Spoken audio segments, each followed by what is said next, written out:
Lauren Isaacs, thank you so much for coming in. Thank you for having me. So Lauren, you're the National Director for Herut Canada and the Coordinator for World Herut in Israel. I would love to learn more about your story, your journey. You were born in Canada, right? Now you live in Israel. How did your connection to Israel come about? Thank you. First of all, it's an honor to be here with you. Connection to Israel, wow, that's an interesting question. So I grew up in a Jewish community in Toronto, but we are secular Jews. I did go to Jewish day school, although there isn't too much, religiousness, Zionism built into that curriculum. It's mostly Jewish culture. It was Jewish culture. And when I was 20 years old, I was offered a subsidized trip to Israel at the last minute. A rabbi I knew in the community, someone had dropped out of his trip, and there was one space open for this trip, and it was like something like $200 to come to Israel for 3 weeks. Not bad. And I had never been to Israel before, and I thought this is a great opportunity to party in the Middle East and cross something off my bucket list and get to Israel very cheap. So I came. And thank God it was the greatest decision of my life, because feet on the ground, literally the moment my feet touched the ground here, everything changed. And I fell in love with the country. And I knew I wanted Israel to be my life, and I wanted Zionism to be my career, and everything changed. So when I went back to Canada after that first trip, I started in Israel advocacy and Zionist activism and different things like that, and I started self-educating myself about the history of Israel and all these things, and I really got involved. And then it just kind of exploded and took off from there, and I've never looked back. So how did it happen at such a young age already? You already became the National Director for Herut Canada. How did that happen at such a young age? Thank God. Well, sometimes I feel super old, but thank God, it's great. So I was working for a different Israeli advocacy organization for a while in university, and then I met one of the directors of Herut, and Herut UK, actually, our branch in England, and I saw what he was doing with Zionism, and he was really interested, and they recruited me, and it was an amazing opportunity at the time, and then I started working for them, and the rest is history, as they say, right? It's been wonderful speaking on university campuses and in high schools and different cities around the world, and really educating about anti-Semitism and Zionism and BDS and all these amazing, interesting topics. It's really been fantastic. So for those who don't know, can you explain a little bit more about what Herut does? Sure. So we're a grassroots movement, unapologetically Zionistic. So we are very proud Zionists, and we believe in educating the next generation, the youthful generation, about the importance of Zionism, about the inalienable connection between Judaism and Zionism, about the dangers of BDS and the veiled anti-Semitism in these different movements, and all these things really to connect Jews to their identity and understand that Zionism is implicit in that identity, and also just connect them to Israel. Jews and non-Jews as well. We work with plenty of non-Jews, thank God, amazing Zionists, but Judaism and Zionism are inalienably connected, and that is a foundational tenet of what we're trying to educate about. So you do a lot of work on campuses abroad? Yes. And how is that? Campus work is phenomenal. There's nothing more fun than going to speak to a room of people about Zionism. Of course we get pushback. Of course there's a lot of anti-Semitism on these campuses, and we get a lot of, there's actually violent threats and threats to shut us down. And in Canada, the situation on university campuses is not good. There's a lot of anti-Semitism masquerading as anti-Zionism. And, at certain events, we have to have teams of security to protect us at these events. When we just come speak, when we want to have a dialogue with students, we have teams of security who need to protect us. It's absurd, but it's a reality. But it's a lot of fun. Besides the threats and the hostile anti-Semitic blowback, it's great. We are getting in touch with a lot of students. We're making connections with the younger generation. And thank God, people seem to be connecting to the idea of unapologetic Zionism.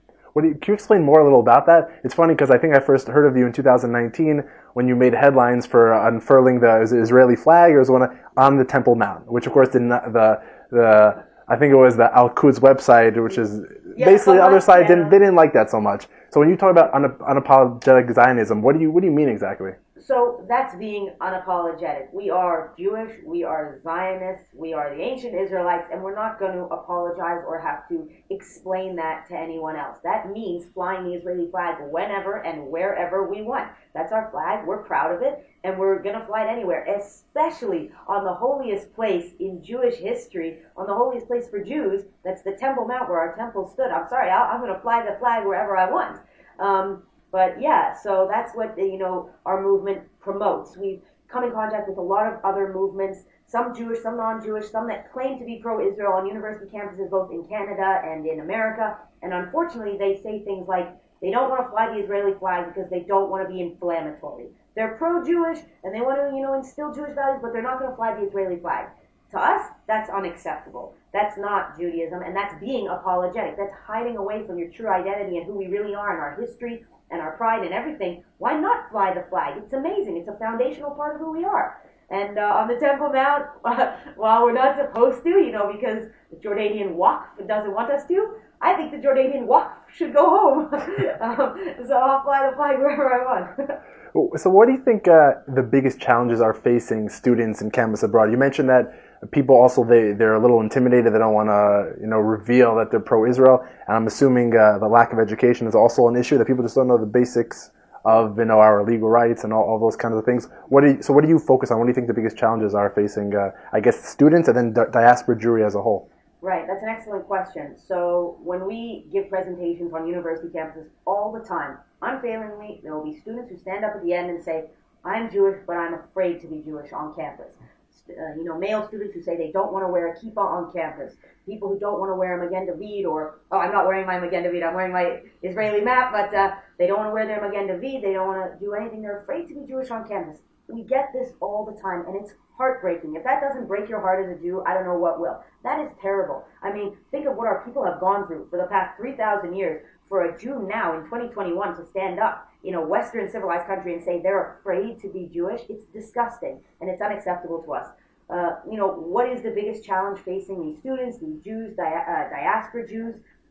There's a disconnect, I think, between Jewish identity. There's an apathy. Let's put it that way. There is an apathy in diaspora Jewry, unfortunately, and I don't think it's always our fault. I think it's just, society, external pressures as well as internal pressures. But yes, there's an apathy. Jews are not connected to their Jewish identity anymore.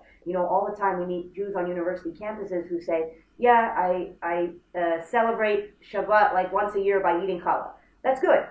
But how does that connect to our ancient history in Israel with the Israelites and Moses and Abraham and all these amazing people? There's more to it than just, going to Israel on birthright. That's fantastic, and I hope everyone does, because coming to Israel, there's nothing better than getting feet on the ground. But there's more to it, and part of that is Zionism. So when people say they're Jewish but they're not Zionistic, it's kind of like, that's counterintuitive, because it's like saying, I'm alive, I just don't have a head. Zionism is a tenet of Judaism. It's a foundational part. I can't say I like you and then decapitate you. It doesn't make sense, right? So people who want to be proud Jews, they need to find that connection to Zionism. They need to understand the history. They need to educate themselves and others. They need to, do some reading, do some learning, connect. They need to come to Israel, because when we're trying to keep this connection, Judaism and Zionism separate in the diaspora, it's no good. It's hurting us. It's contributing to this apathy. It's contributing to assimilation and secularism, and it's contributing to a loss of Israeli Jewish identity. When I say Israeli, I don't mean Israeli citizenship. I mean ancient Israelites, the Jews. We're losing that connection. I really think more education needs to be, focused around that, because as you say, a lot of people don't know. It's not that people intentionally sometimes don't want to connect. It's that they don't know. They're just not raised with it, or maybe they haven't come in contact with it. They need to be shown that there is a connection. This history is beautiful. It's something huge. It's bigger than us. It transcends all of us. We really need to be educating and teaching the connection. That's in my opinion. That's the short version.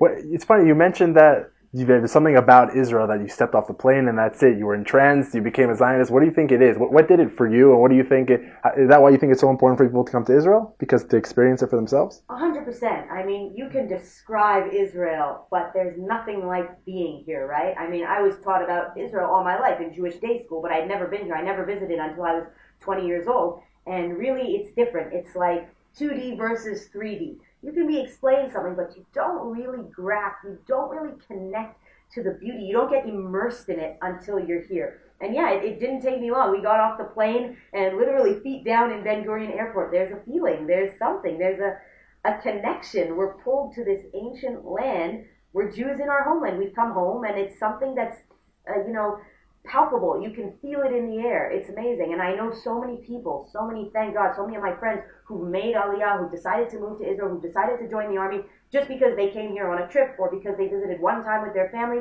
and they felt the connection. So I do encourage every person to come visit Israel, because the connection is something it's impossible to get the full, feeling outside of Israel. Sometimes you hear from people who haven't been here or have been here one or two times. They say, you know what, Israel's not for me. I don't like how this is done, how that's done. What do you think, as someone who recently made Aliyah, what do you think are some of the myths that are often propagated about Israel? I'm not talking about the political side. I'm talking about maybe in Israel itself. That Israelis are all super rude? I don't want to say that. I'm saying, well, what are some of the things that you've just found to be completely untrue? You know what's interesting, actually? So you say the myths. So I came here 3 times before I made Aliyah. I visited when I was 20, 21, and 22. And then I made Aliyah when I was 23 years old. And when I came here the first 3 times, I always said, I love Israel. The connection's getting stronger and stronger. I want to visit here. I want to travel here every year, multiple times here. But I'll never live here. I'll never live here. It was just something I always said. And then this past year, when I came for my 4th trip to Israel, and I actually went straight into Bidud, because it was during Corona times. And to isolation. Isolation, right. I was in this tiny Airbnb. Literally, you could touch both walls like this. And I was there for 4 days, hadn't left the Airbnb, and I knew I wanted to make Aliyah. That was it. Something just, the switch, the connection became too much. Sometimes you see something and it's so compelling, you just can't turn away anymore. And I was here for 4 days in isolation in this tiny Airbnb, alone, not doing anything. And I called my mom on the phone and I said, Mom, I'm not coming back. I'm making Aliyah. And so it's interesting, because what are these myths? We hear all these things in North America about Israelis and Israeli culture. And yes, it's completely different. To be honest, North American and Israeli culture are completely different. One of the myths we hear is that all Israelis are super rude. That's what you hear. And what some people seem to, it turns them off. Right? That's a lie. That is not true. Israelis are definitely bold, they're curt, and they're to the point, but they are the nicest, kindest, most warm-hearted people I've ever met. I've never felt more comfortable walking down a street than I do in Jerusalem.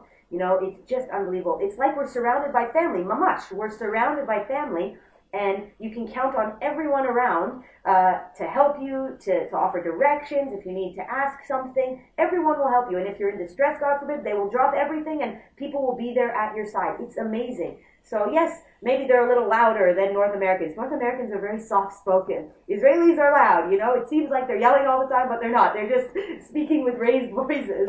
But they are honestly the friendliest people I've ever met. So that's one thing that definitely, it's a stereotype in North America. It's not true. Once you get to know Israelis, they're the nicest people in the world. 100%. I'm sure you know that. Same experience, exactly. So I want to move a little bit and talk about sort of more of the conflict. You talk about being unapologetically Zionist, and people, Jews should be able to live wherever they want. How do you view the current conflict? What would you say is really when you're talking to these students abroad, when you're trying to explain about what's going on here, not what they see on the mainstream media, on CNN, BBC? What do you explain to them? Right. So first of all, living in Israel is totally different than the way it's portrayed in the media. The media portrays it that it's a constant war zone and that it's just terrible, and both, Arabs and Israelis are always fighting and always upset, and it's super dangerous. I mean, when I told people that I was moving here permanently, they said, oh my God, isn't it so dangerous? How do you feel safe there? Whatever. Which is just crazy, because it is the safest place to walk down the road. There are literally IDF soldiers every couple feet here to protect us.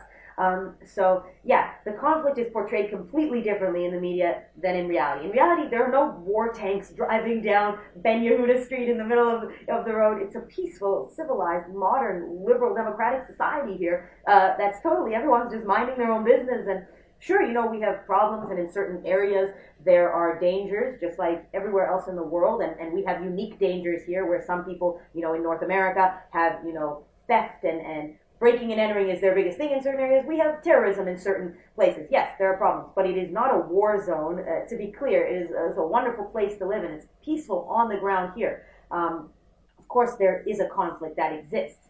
The conflict, though, I think is totally misrepresented in the media. The media, and in North America especially, they try to portray the conflict as there are two people fighting, shooting rockets at each other, vying for the same land. That's the conflict. It's a typical war. That's kind of how they portray it, which is in and of itself immoral to make it even-handed.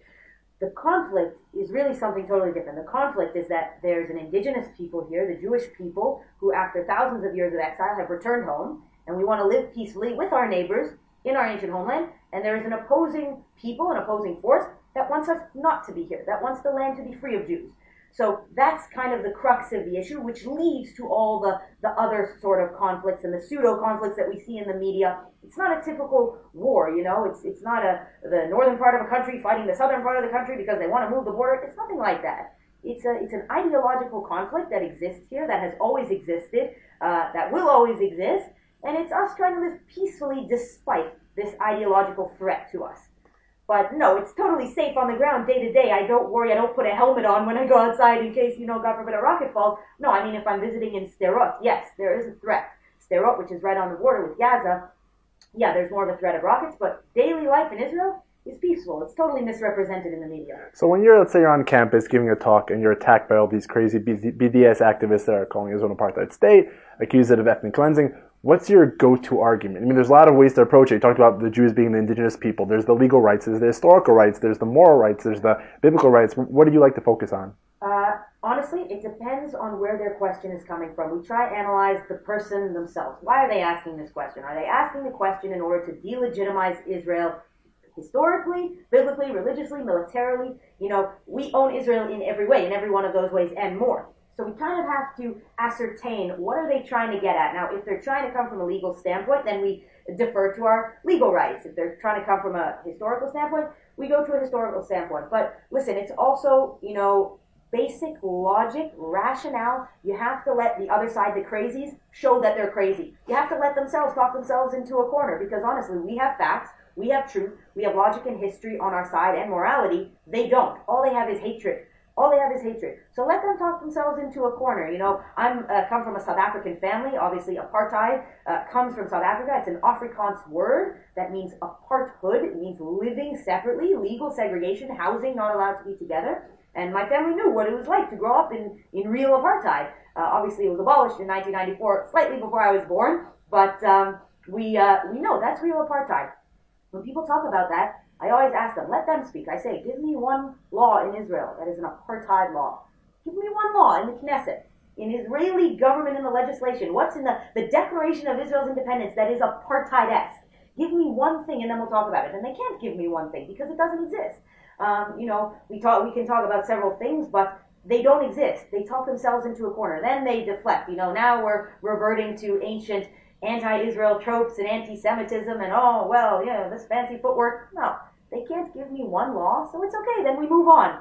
If they want to give me a law, we'll talk about it together. But it doesn't exist. So the apartheid myth is actually one of the easier ones to dispel in one-on-one conversation because conversation comes to an end very quickly when they can't give a single law, a single international thing. Often people don't actually even know what international law is.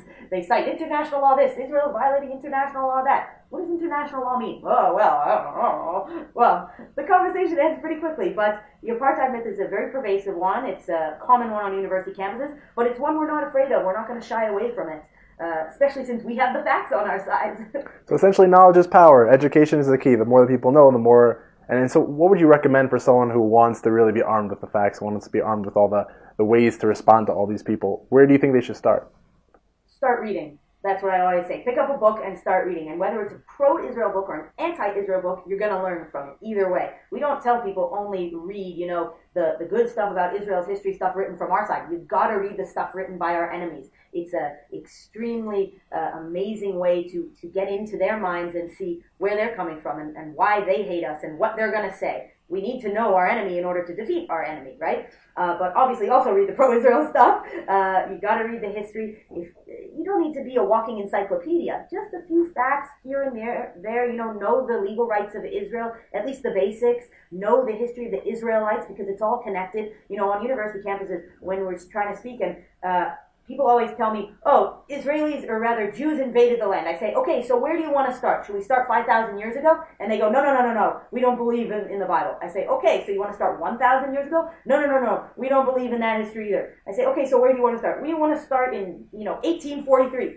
Well, okay, you picked a random date, but okay, let's start there. If we know our history, we can start there. You've got to know the history. You've got to know the facts. And honestly, you got to educate each other. If you see someone, a friend, a family member who doesn't know something, who's maybe spreading either intentionally or unintentionally a mistruth about Israel, you got to correct that. You got to tell them the truth, and you got to empower them so that they know it's okay to speak up about that in the future. They can't be afraid to do that. We don't want kids to be afraid to wear kippahs. We don't want people to be afraid to wave Israeli flags, and we don't want people to be afraid to stand up and say that's not true.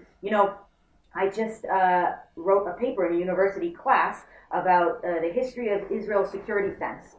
And the professor gave me the paper marked back, and he made mistakes.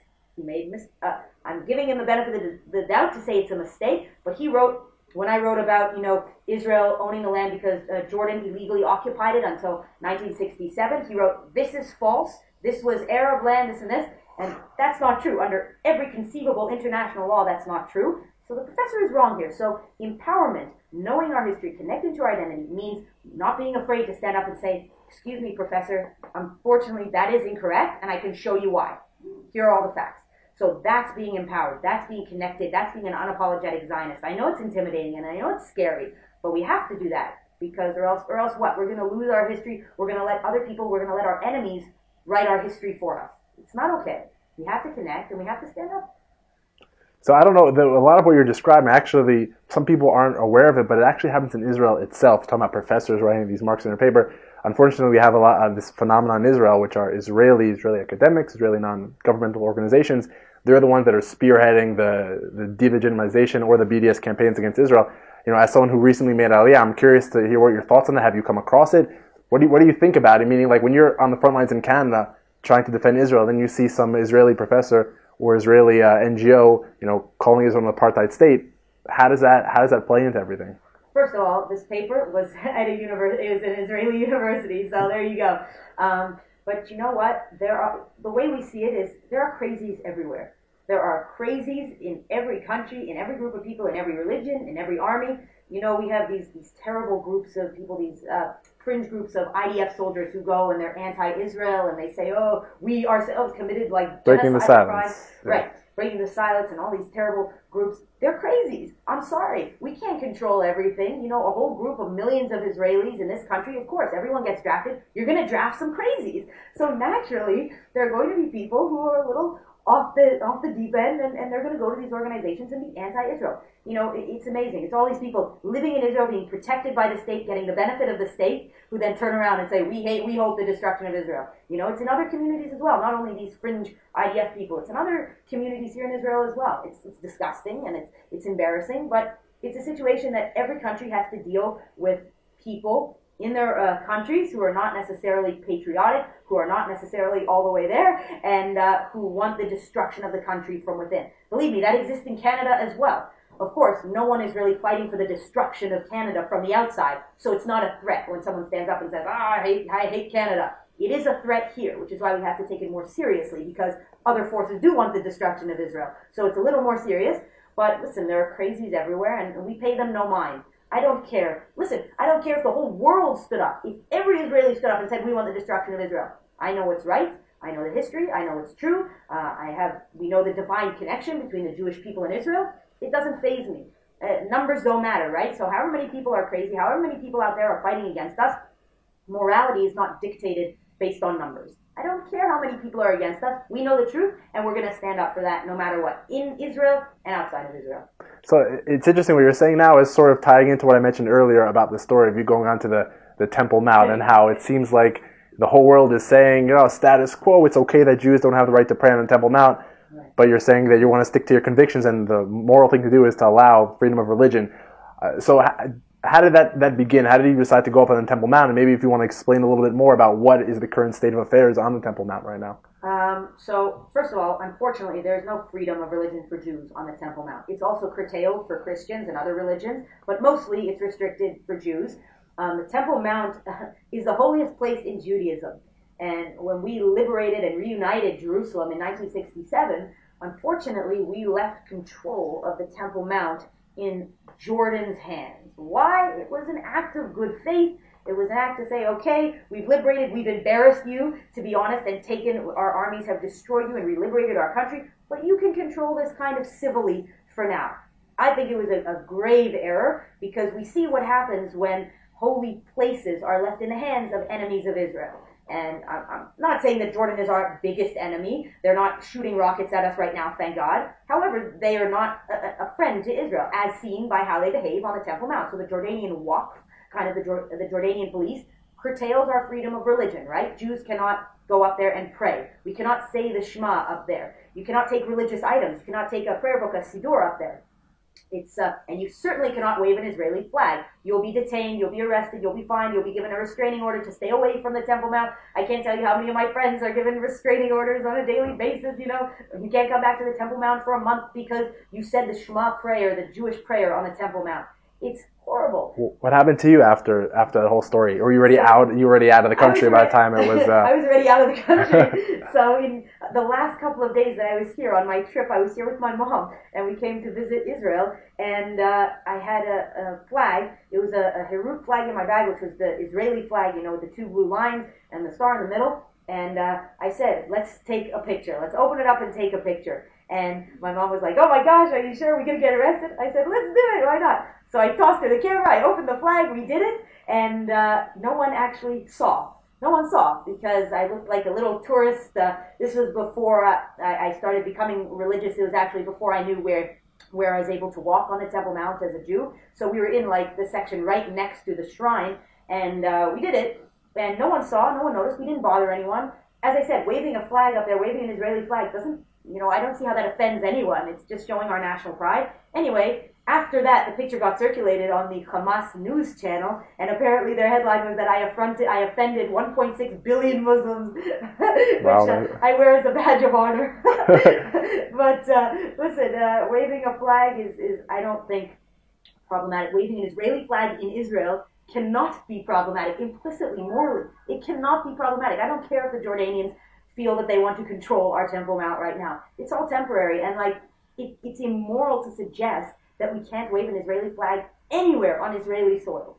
It's just crazy. What other country would say it's immoral to wave, you know, a Russian flag anywhere in Russia? It's immoral to wave a Canadian flag in Canada. What are you talking about? Especially considering the fact, I mean, Canada is not a perfect example, considering the history, but considering the fact that Jews are indigenous to Israel, how could it be immoral to wave a flag here? It just blows my mind that people say that. Would you apply the same thing also to building in Judea and Samaria? When people say, you can't build there because it's not your land, it belongs to someone else, even though... So, when we're on university campuses and people say, you can't be in Judea and Samaria, I say, hold on. And I take out a piece of paper and a pen, and I jot down a little title, and I say, all right, let's make a list. Where are Jews not allowed to live in the world? Tell me where you don't want the Jews to live in the world. I'll make notes so that I know. And then we stand there in silence, in very awkward silence, you know, because now it's become awkward. Because now we're faced with the reality. You're saying, don't talk to me about settlements. Don't talk to me about housing and building and demolitions. Let's talk about where Jews are not allowed to live in the world. Because I want a comprehensive list so that I know not to violate it. So I know not to offend you by putting my Jewish feet somewhere in the world. So we get to the crux of the issue, which is it is immoral to suggest that a group of people just based on their nationality, their religion, their history, cannot live in an area. Who else are we saying can't live in an area? Okay, let's now make a list of where Muslims can't live in the world, where Christians can't live in the world. Is there no equivalent list? I wonder why it's only for Jews in Judea and Samaria. This is implicitly immoral. It's an egregious crime. You want to talk about crimes against humanity? To suggest that Jews cannot live in a place just by virtue of the fact that they're Jews is outrageous. So that's what I don't let people go further than that before they tell me where else Jews can't live in the world, because it's just ridiculousness. It's ridiculousness, right? And if you show that to the person that it's ridiculous, it kind of becomes apparent and we move on because it gets awkward for everyone. But yes, I love Judea and Samaria. Listen, Yehuda and Shomron is the heartland of Jewish biblical Israel, and absolutely, it's also a gorgeous place to live. I highly recommend people go move there. The houses are cheap. Go move there. All right. Well, Lauren Isaacs, thank you so much for being here. It was great talking to you. Thank you so much.